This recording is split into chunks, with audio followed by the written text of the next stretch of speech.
সালামু আলাইকুম। আজকের এই ভিডিওটা যারা জামাতের কর্মী সমর্থক আছেন আপনারা শেয়ার করতে পারেন, কারণ জামাতের আমির ডক্টর শফিক সাহেবকে নিয়ে ভারত যে গেম খেলে ফেলেছে, অথবা যেটা নিয়ে ইতিমধ্যে তিনি মার্কেটে ট্রলের শিকার হয়েছেন, অপবাদের শিকার হয়েছেন, আসল ঘটনাটা কি, আসল ঘটনা ছিল কি, আর মিডিয়া টেকনিক্যালি বিষয়টাকে কিভাবে সামনে আনছে।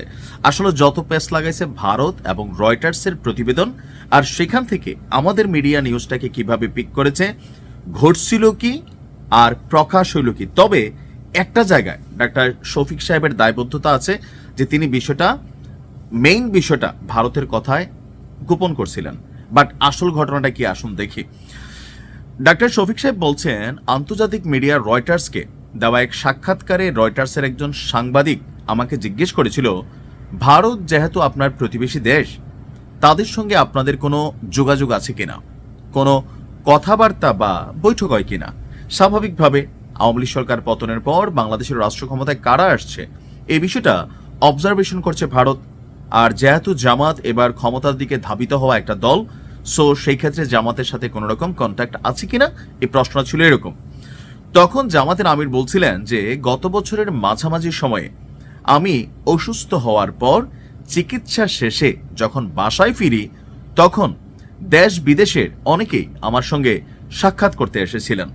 অর্থাৎ গত বছর জামাতের আমির একবার হাসপাতালে ভর্তি হয়েছিলেন, আপনাদের খেয়াল থাকার কথা।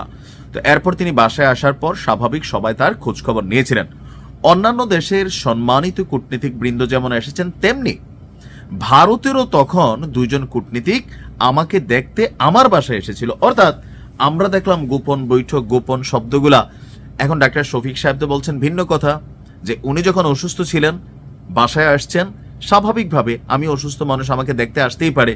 তো এখন আমার বাসায় দুজন ভারতের কূটনীতিক লোক আসলো, অন্যান্যদের মতো তাদের সঙ্গেও আমার কথা হয়েছে।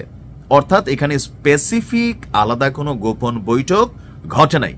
এখানে যেটা হয়েছে স্বাভাবিকভাবে তারা আসছে আর কথা হয়েছে। আমরা তাদের সঙ্গে আলাপ আলোচনার সময় বলেছিলাম, যত কূটনীতিক এখানে এসেছেন তাদের সকলের বিষয়েই আমরা পাবলিসিটিতে দিয়েছি। অর্থাৎ তখন জামাতের যেই উইং ছিল, মিডিয়া উইং, আমির সাহেবের সাথে যারাই দেখা করতো তাদের সম্পর্কে একটা বিস্তারিত তথ্য গণমাধ্যমকে দিত।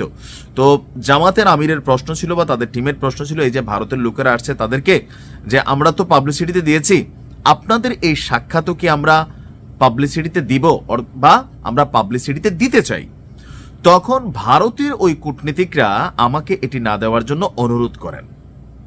আমরা বলেছিলাম পরবর্তীতে যখনই আপনাদের সঙ্গে দুই দেশের স্বার্থ সংশ্লিষ্ট বিষয়ে বৈঠক হবে তা অবশ্যই পাবলিসিটিতে যাবে, এখানে গোপনীয়তার কিছু নেই।